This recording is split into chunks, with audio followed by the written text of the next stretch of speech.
السلام علیکم و رحمت الله و برکاته. دوستان و هموطنان گرامی، پیش از همه خداوند قادر یکتای خوب به همتا را شکرانه میگم برای تمام نعمتاش، از آن جمله برای بهترین، بالاترین و خوبترین نعمت الله ایمان و قرآن است.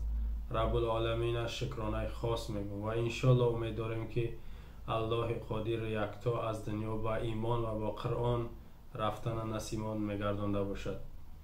واقعا قرآن و ایمان این دو نعمتی بسیار با ارزش، این بسیار نعمتی نادر است که هر کس این نعمت را ندارد و پیدا کرده نمیتواند و نائل شده نمیتواند.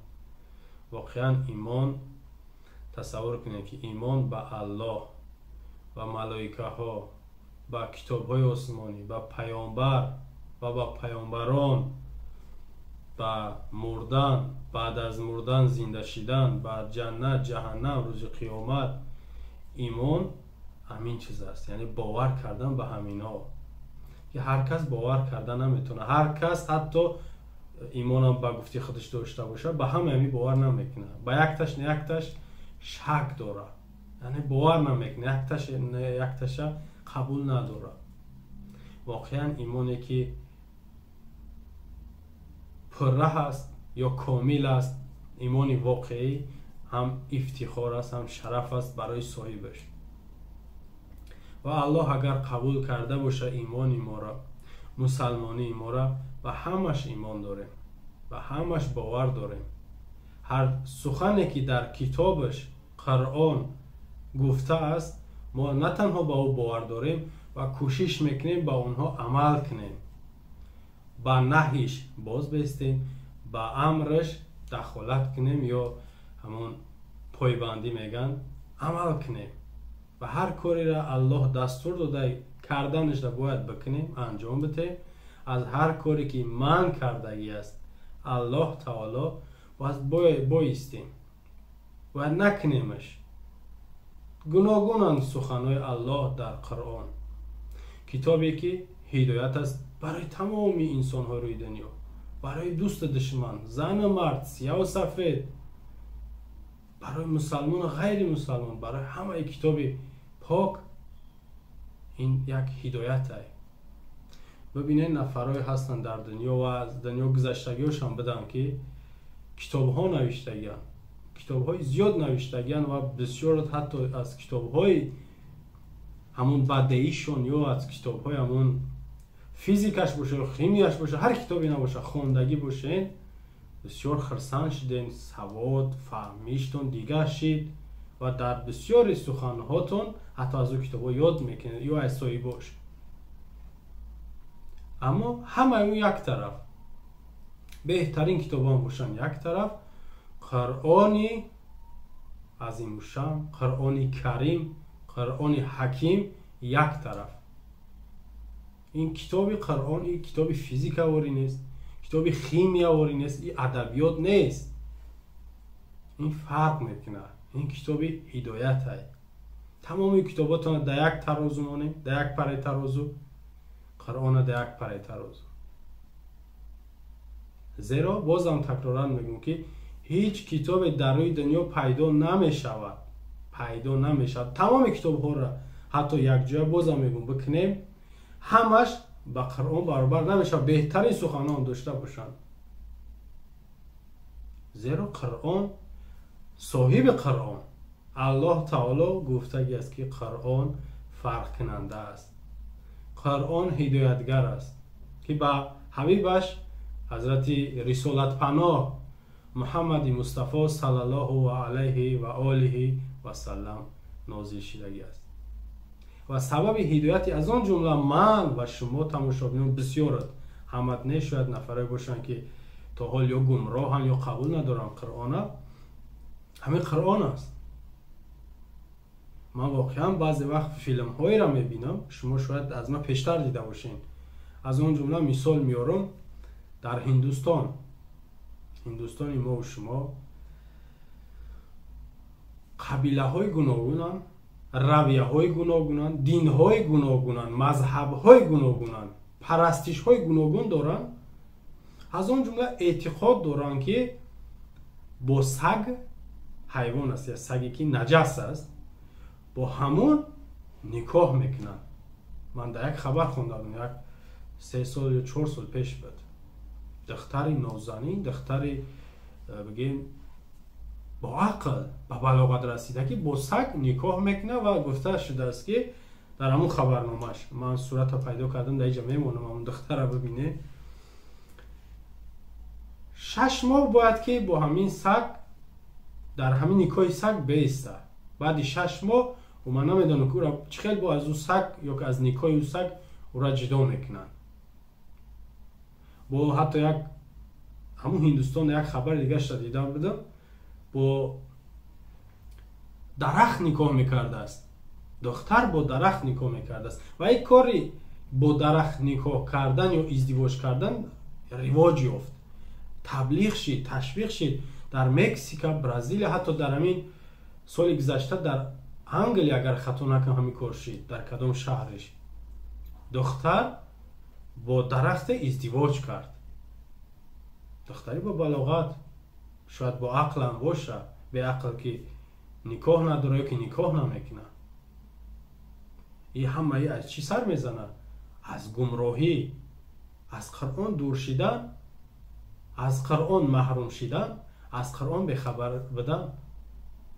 воқеан ҷои таҳсин, ташаккурӣ ба Аллоҳ ва қадрдонӣ аз ҳабибаш ҳазрати Муҳаммади Мустафо саллаллоҳу алайҳи васалам аст, ки воқеан мо гумроҳ нестем, мо ҳидоят ёфтагем. бибинед шумо бисёр одам говпарастош Ҳиндустон бо говпарастам дорам ку бисёри шумо ора ё мазоқ мекунед ё ки ами исломам бо хабар набошед, медонед ки ами кор нодурустай. гов худо нест, гов худо намешавад. ё ки ҳайкали дар Ҳиндустон боша, ё ки дар Хитой, ё ки дар Мексика ҳайкал доранд, ай оташ, ай оҳанан бо ё аз чӯбан, дар пешон шаб рӯз мешинанд, салавотшон меган, шояд онора чӣ намуд ёд мекунанд ё зикр мекунанд, ман намедонам. онҳо бахчон ҳамура як маъбуд, як парастиш ё ки намедонам, як худои азимушанш медонанд, чиш медонам, ман намедонам. аммо медонем ҳамаи мо шумо ки кори мо хатоае. як хабари дигарам, як мошид дидам дар Мексика, мири шаҳри, ҳатто Мексика, мири шаҳр, раиси шаҳри Мексика бо крокодил хонадор шидай. бо крокодил, медонед не крокодил, ба намедонам рости ба тоҷикӣ чӣ мешавад крокодил. як ҳайвони бадсиришт, бисёр қиёфаву шакли бенамун дорад, дар ҷойҳои бо безеб мегардад, ҳамон лойлақаш мегӯяд, дар ҳамон ҷо мегардад, бо ҳамон тӯй кардааст.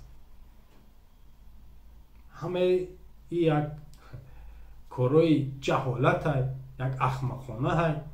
аммо ман аз як чизаш метарсам ки ҳамин корое ки баъдан ё ки ҷаҳл, нодониву ахмақиян, ҳамино дар тарафи мо рух натад.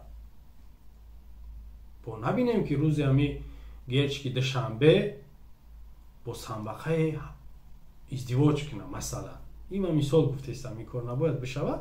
ба таври мисол як чизам ман ҳаминҷа ишора кунам ҳамватанон ки гапи хуб ё гапи бад, кори хуб ё кори бад, рафтори хуб ё рафтори бад, ё ҳаракати хуб ё ҳаракати бад таъсирша мерасонад ба ҳамаи инсонҳо. ҳар каси тамошо мекунад, ҳар каси тамошо мекунад ё гӯш мекунад ё мебинад, таъсирша мерасонад. гапи хуб боша ё гапи бад боша, кори хуб ё кори бад. наметонем мо бигем ки ма ҳамун корро даст намезанем ки ҳамун чиза тамошо кардан бигирем, мезанем. ҳамин монанди баъзе намедонам ора блогер меган ё чизишон мегӯян, хай ҳамун нафарое ки ҳар рӯз гап мезананд ё ки ҳар рӯз навор мепартоянд, шумо бибинед баъзе вақт дар дигар ҷо гапи ҳамунро мегӯем, барои дар мағзи сари та ҳамун гапи ҳамун ҷо шид. охир мо дар як сухани дигарам мегӯям ки мағзшӯӣ, мағзи сарта ё ки ҳамун фикрта ба ҳамун суханош мешӯад. ҳамун сухани ҳамун дар сари та ҷо мегирад. дар як ҷо ҳамун сухани ҳамунро تکرار میکنی. حتی بعضی نفرها هستن من دیدم حقارتای همون نفرها را در دیگر جا تکرار میکنن. این کاری بده. تقلید، پیروی از عملی بد، از گفتاری بد، از کاری بد، این بسیار خطر است، بسیار کاری زشت است، گناه است. خب سخن درباره قرآن است. قرآن پاک، قرآن عظیم شان، قرآن حکیم کریم، قرآن ابدی جاودانی که ما با این قرآن باید فخر کنیم، باید این قرآن ما بخونیم، از یاد کنیم، با این عمل کنیم. واقعا این قرآنی است که من غیب نمیگم، غیب نمیدانم که نفر از دنیا میروه بعد پشیمان میشوه. زیرا قرآن از ما و شما شکایت میکنه. اینا بدونید، از ما و شما قرآن شکایت میکنه. به طور مثال قرآن در سخن پیشینم گفتم از ما دفاع را طلب نمیکنه، یعنی احتیاج به دفاع ما نداره، زیرا صاحب قرآن الله هست، او را دفاع میکنه، حافظ است. تا امروز ببینید هزارها سال شد قرآن همون نموده است، تغییر الهه ها نشد و نمیشود. اما یک عملی هست که از ما و شما باید به نمایش گذاشته شود. هر هفته، قریب هر هفته من میخونم روزهای جمعه و در نمازهای جمعه در پیش مسجدها در بعضی کشورهای اروپا همون یک خبیث با یک تیگه پیدا شد در پهلوی او، یا که در دیگه جا مانند همین کار میکنه، قرآن میگیرن میسوزانن. همین کتاب جاودانی ما و شما، محبوب دل ما و شما قرآن، محبوب دل ما و شما، اگر که ما به شرط او را محبوب قرار بدیم. قرآن است سوزانده استند، قرآن در تای پا مانده استند، حتی درونده استندش. در هلند شد، در نزد سفارتخانه ترکیه، در شویتسیا این کارکو با انعنه در آمد.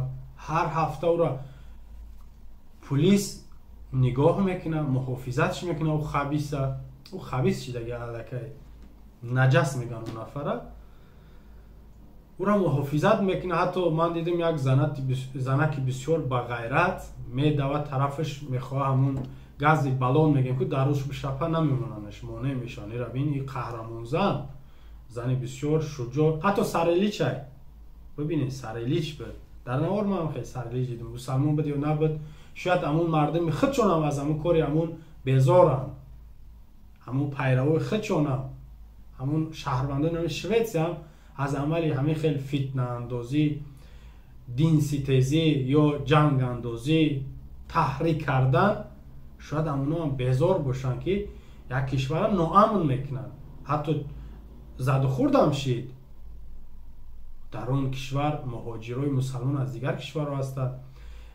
در یک جا خوندم 7% یا 13% مردم شویتسی هم مسلمان هست.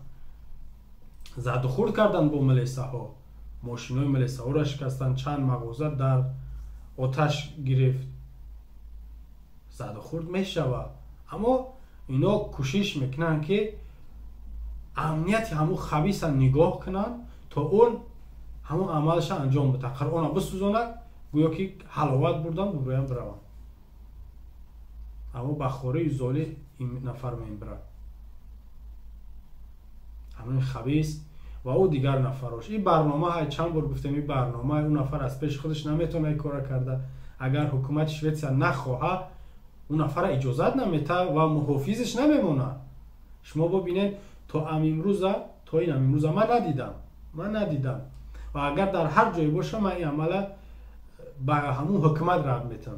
یگان مسلمان در روی دنیا، در یگان کشور ندیدم که یگان کتاب های آسمانی شون یا کتاب های زمینی شون یا که پرچم شون یا نمیدونم قانون شون، سرقانون شون در نزدی یگان کلیسا شون یا حکومت شون با آتش بکشه. دیده این؟ ندیده این؟ من ندیدم، نیست و نمیکنن و از نگاه من هم کارش معنی نداره.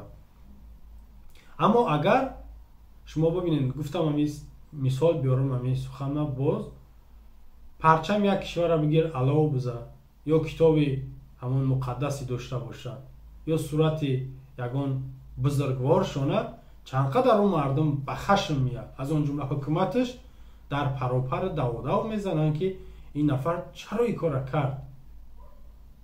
дар ҳол ё маҳкум мекунанд ё ки ҳамун сафири ҳамун кишварро бозхон мекунанд, файрод мекунанд, чаро ин кора кард. аммо дар мои чунин нест. баъзе кишварҳои мусалмонӣ гуфтем ки инора на танҳо маҳкум кардан, балки сафирҳошон аз кишварҳошон берун кардан ё ҷазо хостан барои он нафар, аммо ҳеҷ аксуламале аз тарафи Шветсия мо надидем. ва мегардем бозам ба Тоҷикистон. Тоҷикистон чиёра хомӯш аст? Тоҷикистон барои чӣ хомӯш аст? як навор як чанд рӯз пеш баромад, писари раиси Чечен Рамзан Кадираш меган, як нафара футбол мекуна, хаяко синшан ба ҷои нарасида зада наметавона. ба ҳар ҳол ям нишонаи ғайрат аст, нишонаи шуҷоат аст ки нафаре ки дар Россия мехоста Қуръона бисӯзона шаташапш кард. ман тарафдорам ки ба оҳан бояд мезадаш. ман дар ин масъала бисёр бераҳмам. нафаре ки ба муқаддасоти мо ҳатто сӯзондан як тараф биса ҳарфи безеб мезана, аз нигоҳи ма бераҳмона бояд ҷазо бигирад. як аз он бераҳмӣ ҳамин нафари ҳамин ҷазое аст ки арматур аст, арматури ғавс қати, бориш қати, не намехе ғавс қати, дар сараш як 25-30 дона зада шавад. 25 то 30 дона фақат дар сараш. ё ки як ҷазои дигараш ҳамин аст ки бояд ки 10 литр бензина дар танаш бирези, дараш бицӣ. нафаре ки ҳатто бозам мегӯм ки қуръонсӯзӣ як тараф еста, ё паёнбара таъвҳин куна, таҳқир куна, мазоқ куна, ё ба Қуръон чунин беэҳтиромӣ куна. ба ҳар ҳол ин нафара писари Рамазон Кодира Адам ба фикрам номаш будай, қаҳрамони Россияш доданд. қаҳрамони Россия ва Чеченистон, зеро Чеченистон дар таҳти назорат ё ки таҳти ҳукумати Россия аст. қаҳрамони Чеченистон ва Россия доданаш. писари 15-солаи Қодирова ва ҳатто падараш аз ин кор фахрам кард. бале бояд фахр кунад, ҳар падаре набошад. инҷа ман тарафи Қодирова намегирам, тарафи ҳаққа мегирам ки нафари фарзандат як кори бигем ки дифоъ аз Қуръон карда, дифоъ аз Қуръон карда, ин воқеан ҷои ифтихора, фахра. аммо дар масъалаи сиёсиш Қадиров камтар саросимагӣ кардеста, зеро 5 октябр ин рӯзи ҷавонон дар Чеченистон аст. ин фарзандша қаҳрамони Чеченистон ва Россия дод. як писари дигар дора, он раиси ҷавонон ва варзиши Чеченистон, урам ифтихорнома дод. як духтараш ҳатто раиси муовини вазири корҳои хориҷия дар ҳамон Чеченистон, як духтари дигараш дар вазорати маориф роҳбар аст. хулоса ҳамаш қаҳрамон, ҳамаш вазифа доранд. аммо амале ки ё ҳаракате ки фарзанди Қадиров кард бисёр хуб аст, бисёр хуб аст. кошки дар Тоҷикистон ҳам чунин нафарҳо бошанд. кошки, яъне аз муқаддасот ё амалӣ ё ки забонӣ дифоъ карда битонӣ. Тоҷикистон доим қариб аз забонҳо мешнавем ки кишвари мусалмонист, мусалмони воқеӣ дар Тоҷикистон. наву малои Машени гуфт ки дар Тоҷикистон мусалмонӣ ҳаст, дар ҳеҷ ҷо нест. аммо Қуръон бозам мегӯям ки китоби ягон мухолиф нест, китоби ягон кишвар нест, китоби ягон сиёсатмадор нест, аз ягон гурӯҳ нест. Қуръон китоби Аллоҳ аст ва муллоҳои Машеник, хатибони Тоҷикистон ва ҳатто шоиру нависанда, агар ки мусалмон бошен, ба Қуръон бояд бовар дошта бошен, ба Қуръон бояд шумо ифтихор дошта бошен. иззат ҳамин Қуръон шуморо дод. ва мардуми Тоҷикистон, ман дар як чиз ҳайрон мешавам ки шумо бояд аз Қуръон дифоъ кунед, не аз ки аз мулло. ملا هرچی میگه و باید بگه از قرآن دوستش میدارن، برای قرآن باید دوستش بدارن. این همین چند روز پیش یک گروه جوانا برآمدن در پایتخت، فکر کنم روز همین زادروزی خسر اکای زایر بود، داد میزدن که ما امام علی رحمان دوست میداریم، ما پیروای امام علی رحمانیم. نمیدونم اینا را کی مجبور کرد که شما امام علی رحمان را ببروین آشکار دوست بدارین، یا که آشکارا اعلام کنین که ما را دوست میداریم. امام علی رحمان باید از شما قدردانی کرده و در جواب شما باید میبرامد میگفت که منم شما را دوست میدارم. تا امروز من نمیدونم، من ندیدم نوارشته که بگه جوانای تاجیکستان من شما را دوست میدارم. اما شما داد زده فریاد میزدین که ما امام علی رحمان را دوست میداریم. دیدین برای امام علی رحمان پلاکت در دست به میدان ها میتونیم برآمده. چرا ای قرآن؟ اگر بازم میگم که فقط در این مسئله نفری که قرآن قبول داره باید بکنه، همه در این گپ دخل نداره، زیرا نفری که قرآن قبول نداره او حق نداره که از قرآن دفاع کنه، زیرا او قبولش نداره. اما نفرایی که مسلمان هستند در تاجیکستان باید از قرآن دفاع میکردن. بازم میگم که ملاهای شیطان میترسن. شما ببینید یک نفری که اون نه سروزیر است، نه پرزیدنت است، نه وزیر است، منظور همین خبیثی که قرآن به آتش میکشه، حکومت تاجیکستان خودش خفه خاموشه. گفتیم در گذشته که گویا وزارت خارجه برآمده محکوم کرده و در صحیفه‌اش ما نیافتیم، مردم فریب کردن. اما برای مسلمان بدنتون باید از حکومت اجازت بگیرین که ما همین عمل محکوم بکنیم یا نکنیم، ما با میدان ببراییم یا نبراییم. این عمله های شیطان شما نمیتونین که یک خبیثه، یک رذیل جواب داده بتونین که قرآن کتابی خدای، قرآن حقه یا قرآن ابدیه یا قرآن ما قبول داریم، شما حق ندارین که قرآن آتش بزنین یا بدرانین در تایی پوتمونه. نکردین. ای اسلام گپ زدن ده باید شما شرم داشته باشین. نواره شما باوری دارم که یا تماشا کردین یا که در گوشتون رسیده که نفر در شویتس یا در هلند یا در اروپا قرآن می سوزونه یا تحقیر کرده. شما زبانتون فکر نکنیم که قلف باشه یا از اینترنت های شبکه های اجتماعی بخبر باشین. همه چیز شما میدونید. در این کار صبر جایز نیست، بی‌طرفی هم جایز نیست، زیرا شما هر چیزی دارین در دنیا همه قرآنه. نه جیب هاتون، نه وظیفه هاتون، نه مال و فرزنداتون به شما در قبر نیست. این همه قرآن باید شما به قبر برین. در قیامت قرآن به پیش شما میاد، شما ای قرآن سوال میشوه.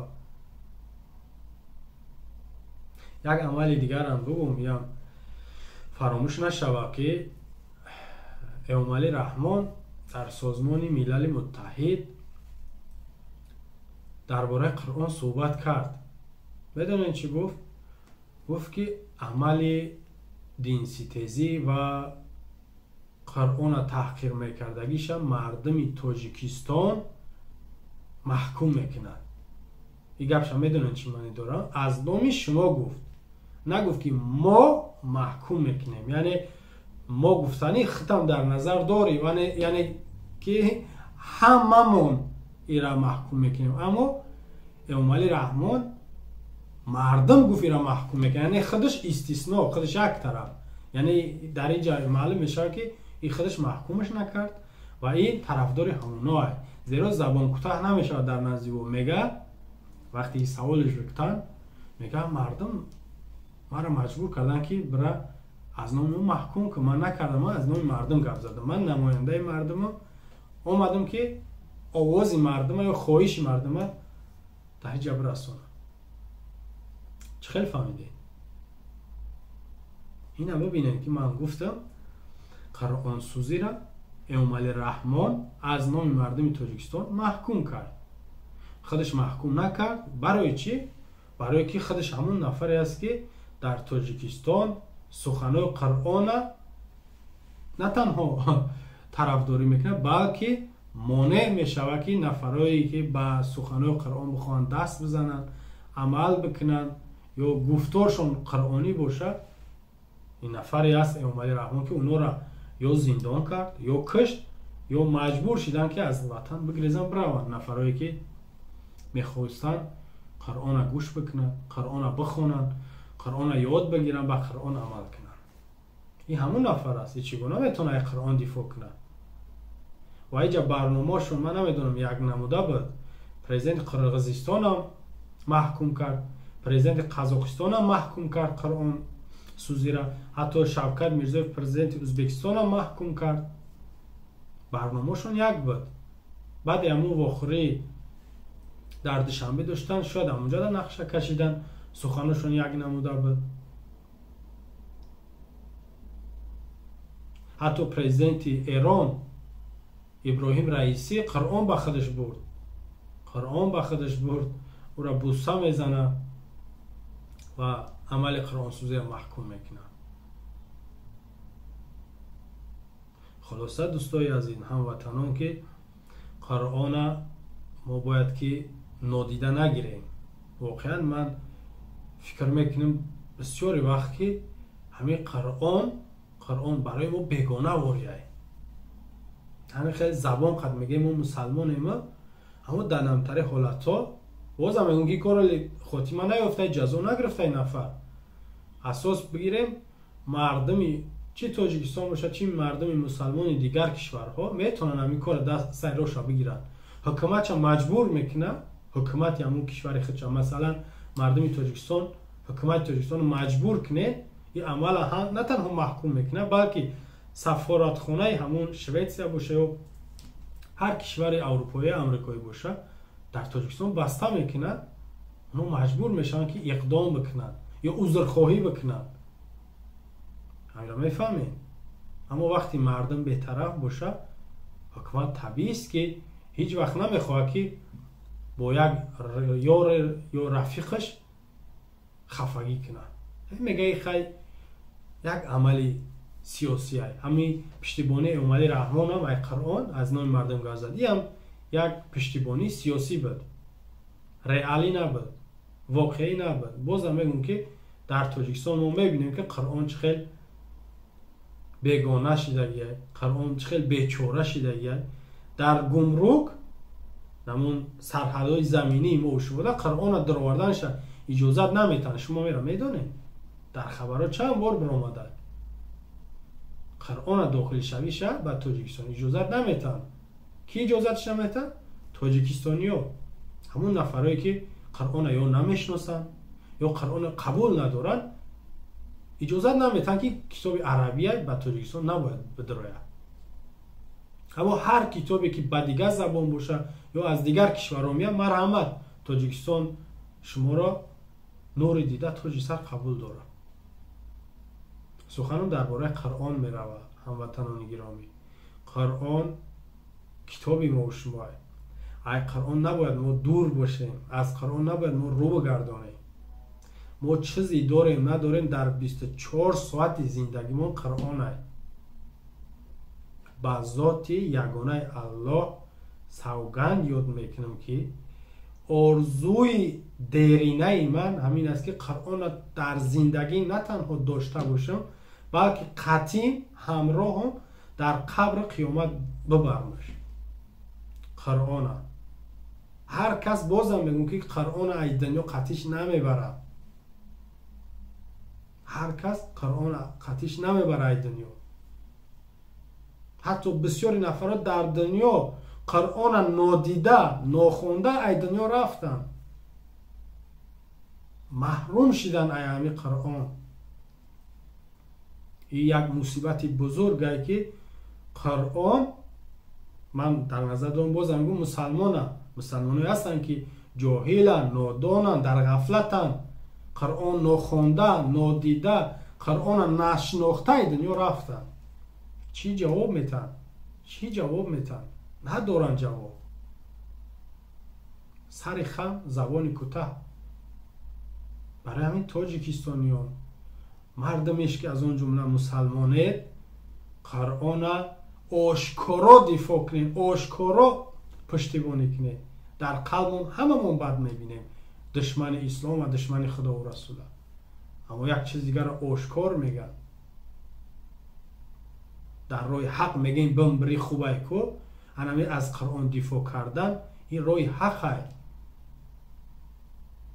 به نام الله قسم اگر من در شویتسیا میبودم هر کاری که دستم میومد در مسئله قرآن من میکردم. من زندان رفتم به خودم قهرمانی میدونستم، مردن به خودم گیرای دنیا میدونستم. در راه قرآن به خاطر خدا مردن من خودم گیرای دنیا میگیرم، یعنی قهرمانی روی دنیا شدم. من کردم حتی باور دارم که شهید دورین میشه انسان. دو تا شهید داریم ما، شهید دنیایی و شهید آخروی. برای همین قرآن کتاب خداست، قرآن پاینده و جاویدانی است. از قرآن رو نگردارین مردم تاجیکستان، به امید حکومت نشین، به امید ترس یا تکیه به ترس تو نکنین که پشیمان میشین. من در اینجا سخن و به پایان برسم بهتر میشه، زیرا هر قدری که بگیم حتی بسیاری نفرات نه تنها قرآن نمیشناسین یا که قرآن میخونن، بلکه ایمده بهتر میدونین که چیکار کردن تونه یا که چیکار باید بکنین، اما نمیکنین. همیش بسیار علم آور است، بسیار جای نگرانی است. در آخر فقط همین قدر میگم که و ما علینا الا البلاغ المبین.